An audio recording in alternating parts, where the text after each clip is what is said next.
बंदी छोड़ सतगुरु संत रामपाल जी महाराज की जय हो। भगत भाइयों, एक हाथ में ज्ञान अमृत सडन का 20 पुस्तक रखो, एक हाथ में जूता रखो। इन राष्ट्रीय समाज सेवा समिति गुंडों से, आपके क्षेत्र में कोई भी फर्जी नामदान संचालक केंद्र चला रहा हो, उस गुंडे से पूछो कि तुमको किस ट्रस्ट पे किसने अधिकार दिया है, अधिकार पत्र मांगो, और नहीं दिखाए तो 50 जूते मारो। अधिकार पत्र संत रामपाल जी महाराज के नाम का होना चाहिए, अधिकार पत्र संत रामपाल जी महाराज इनको दे नहीं सकते। और इन गुंडों से पूछो कि ये ज्ञान अमृत सडन का 20 पुस्तक कहाँ छपती है, ना बताए तो सालों को 50 जूते मारो। और देखिए, परमात्मा ने भक्ति सौदागर का संदेश पुस्तक निकाली थी, इन गुंडों ने 2011 से उस पुस्तक को बंद कर दिया था। अब पकड़ के इनको जूतों चलाना है। और इन गुंडों ने इस पुस्तक में लिख दिया था, ज्ञान पुस्तक में लिखा था भक्ति सौदागर संदेश का विकल्प ज्ञान गंगा, ये लिखा था, और गुंडों ने अब उसको भी हटा दिया।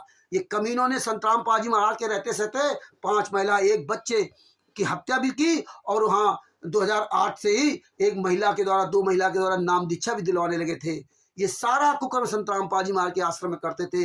भगत भाइयों, कहीं भी कोई नामदान संचालक हो, उसको पकड़ के जूतों मारो। ये साले भक्ति करने आए कमीने कि पैसा लूट रहे, दान पाठ दसवंश का पैसा लूट रहे। अब पुराने भगत जाग गए। अरे भगत भाइयों जागो, जब नरसिंह जी को ज्ञान हुआ था तो 56 करोड़ लुटा दिए। जब अब्राहिम सुल्तान अधम जी को ज्ञान हुआ तो उन्होंने अरबों खरबों रुपए की संपद राजा राज त्याग दिया और हीरे जवाहरात की ज्योतियों से बेर लिए। और ये कमीने कागज के टुकड़े मांग रहे हैं। ये साले दलाल बन गए। ये दान पाठ दसवंश का पैसा नामदान संचालक क्वाडिटर खा रहे हैं। अरे तुम साले कमीनों क्वाडिटरों नामदान संचालकों यहाँ भक्ति करने आए थे, भक्ति करके पार होने आए थे कि कमीनों ये दलाली करने लगे थे। ये दान पाठ दसवंश का पैसा लेने गए थे। गुरु के अलावा कोई दान पाठ दसवंश का पैसा नहीं ले सकता।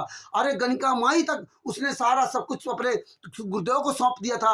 और तुम कमीनों अपने गुरुदेव को जेल में डाल करके और जो गुरुदेव के नाम से दान पाठ दसवंश का पैसा लूट करके फिर भंडारा के नाम से लोगों को मूर्ख बनाते हो। अब सारी संगत जाग गई है। 25 फरवरी 2024 को सभी भगत भाई इंतजार करें। और एक गुंडे अगर 25 फरवरी 2024 को संत रामपाल जी महाराज जो हिसार जेल नंबर 2 में सजा काट रहे हैं, उनसे अगर लाइव डिबेट बिहार के सीनियर एडवोकेट शशि जी अगर नहीं बात कराते हैं, इनको जूतों से मारिए, जूतों से।